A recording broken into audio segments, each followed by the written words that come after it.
A Segunda Guerra Mundial talvez seja a guerra mais estudada e também a mais falsificada de todas. Seja por erros honestos, vigarice dos participantes ao que escreveram depois das suas ações na guerra, tentativas de se avançar uma retórica que se beneficiam certos grupos ideológicos contemporâneos, ou até mesmo programas sensacionalistas sobre a ascensão do Quarto Reich ou nazistas usando tecnologia alienígena. A fabricação de mentiras sempre foi, e talvez sempre será, presente.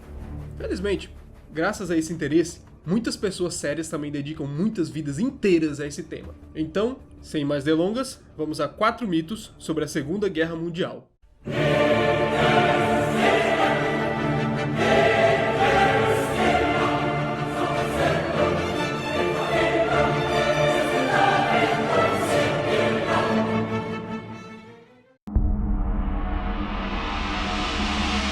O primeiro mito: Hitler era um louco por declarar guerra aos Estados Unidos. Esse mito é desmistificado no livro World at Arms, de Weinberg, que para mim é o melhor livro sobre a Segunda Guerra Mundial. Indo direto ao ponto, o fato de Hitler ter declarado guerra aos Estados Unidos em 11 de dezembro de 1941 deve ser visto de maneira holística, analisando os diferentes frontes e como isso afetava o processo decisório dos atores de maneira conjunta. A Marinha Alemã queria entrar em guerra com os Estados Unidos desde 1939, uma vez que, ao contrário da Primeira Guerra, mesmo logo no começo dessa, a neutralidade norte-americana era extremamente unilateral em favor dos aliados. Além disso, os destroyers americanos começavam a causar sérios problemas aos U-boats durante a Guerra de Interdição de Comércio Britânico, até afundando alguns de vez em quando. E Hitler queria os japoneses na guerra há algum tempo já, e ele esperava que esses atacassem seus dois inimigos, a União Soviética e os Estados Unidos. Uma vez que no primeiro caso, isso liberaria a pressão sobre o já exausto exército alemão em dezembro de 1941. E no segundo caso, para ele, não importava se um navio americano fosse afundado no Pacífico ou no Atlântico quando esse estivesse no fundo do mar. Isso se combina com o próprio ataque japonês aos Estados Unidos, uma vez que estes só atacaram porque Hitler havia prometido declarar guerra a eles. Então, os dois fatos, na verdade, estão interconectados. Claro, ele esperava que os japoneses declarassem guerra aos soviéticos como retribuição da confiança, mas isso não aconteceu. Dizer que Hitler era maluco por declarar guerra aos Estados Unidos é tirar completamente o contexto estratégico da época. A América já estava ativamente ajudando os aliados com diversos programas de venda de armas, alimentos e equipamentos, e a sua mobilização já estava bem avançada, sobretudo na parte naval. O fato de Hitler ter empurrado suas forças quase ao colapso próximas a Moscou tinha ligação com tudo isso. Essa seria uma prova aos japoneses que ele estaria vitorioso contra os soviéticos, e era um excelente negócio para eles entrar na guerra agora.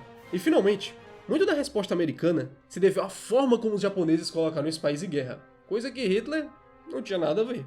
Então, a declaração de guerra aos Estados Unidos não foi uma atitude de um homem louco, mas uma ação estratégica para chamar um aliado poderoso com uma marinha formidável, coisa que a Alemanha não tinha, para lutar contra os norte-americanos, os britânicos e também os soviéticos. O mito número 2. A democracia na Alemanha e no Japão foram levadas pelos aliados em um processo de nation building bem feito. Esse é outro mito que afetou muito a própria percepção norte-americana durante as ações da Guerra Fria e as guerras no Oriente Médio. Geralmente usadas como modelos, as ocupações da Alemanha e Japão são colocadas em pedestais, como exemplos de nation building, como se a América tivesse levado a democracia para essas duas nações outrora dominadas pela tirania fascista. Mas foi isso mesmo? Sim, mas também não.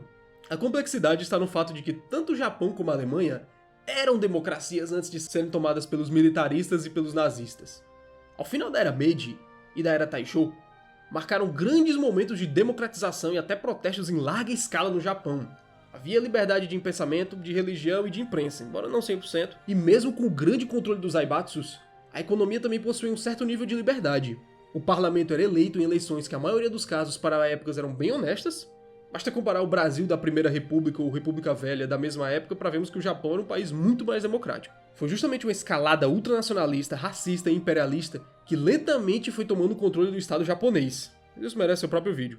No caso alemão, se a República de Weimar e as eleições que levaram Hitler ao poder não fossem evidência suficientemente clara de que sim havia democracia nesse país antes dos nazistas, podemos lembrar que durante o regime imperial, o SPD era o maior partido socialista do mundo. A classe trabalhadora alemã a mais organizada e militante. Claro, ter um grande partido socialista não é evidência de democracia.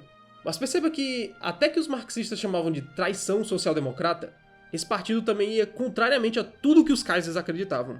E longe de mim aqui fazer apologia ao Kaiser Reich, mas Como a propaganda dos países aliados trataram o regime é simplesmente mentirosa.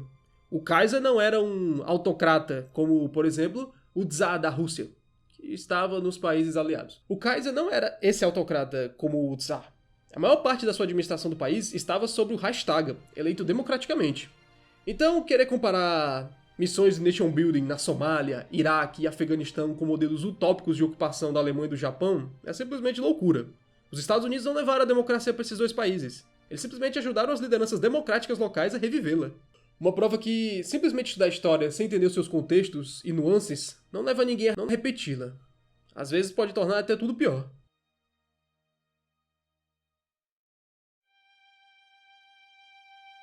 O terceiro mito é que os aliados venceram apenas por causa da sua superioridade numérica e de recursos. Esse mito talvez seja o mais fácil de ser derrubado, mas ironicamente é um dos que levarei mais tempo. Para entendermos isso, basta observarmos a quantidade de forças e recursos controlados por ambos os lados em meados de 1942. Os recursos controlados pelo eixo na época não somente não eram largamente inferiores, como em alguns setores eram bem superiores.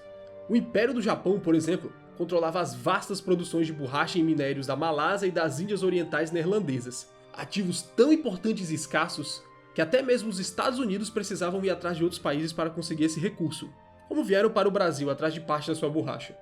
O fato é que o tratamento brutal, sistemático e a pilhagem criminosa dos territórios ocupados pelas potências do eixo jogou as populações das regiões contra eles. Em muitas delas, como na Ucrânia e em parte dos impérios ocidentais no Oriente, as populações locais salutaram as tropas do eixo como libertadoras, como alguém que vinha tirar o jugo colonial ou soviético de tanto tempo. No entanto, o tratamento atroz e brutal contra as populações locais, feito pelas forças do eixo, fez com que os antigos mestres coloniais e até mesmo Stalin parecessem heróis libertadores na frente dos alemães e dos japoneses.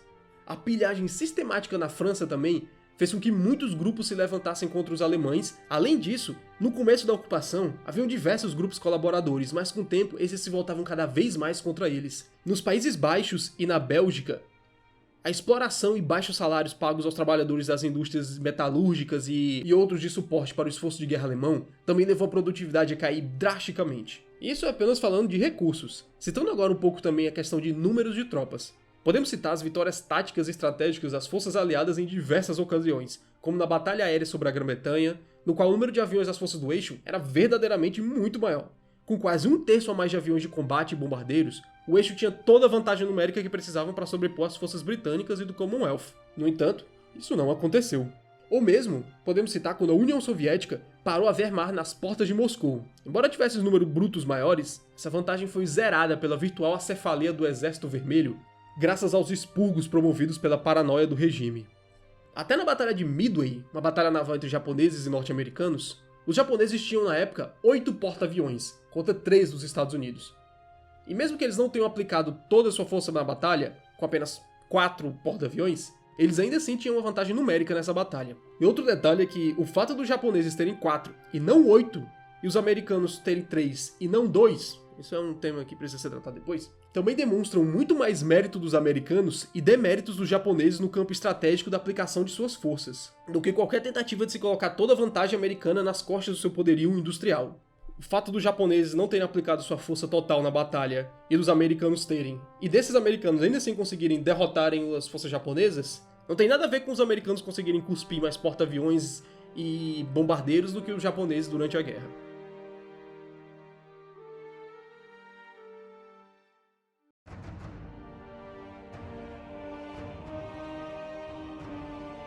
E o quarto e último mito de hoje foi que o inverno russo parou as forças do eixo de derrotarem a União Soviética em 1941.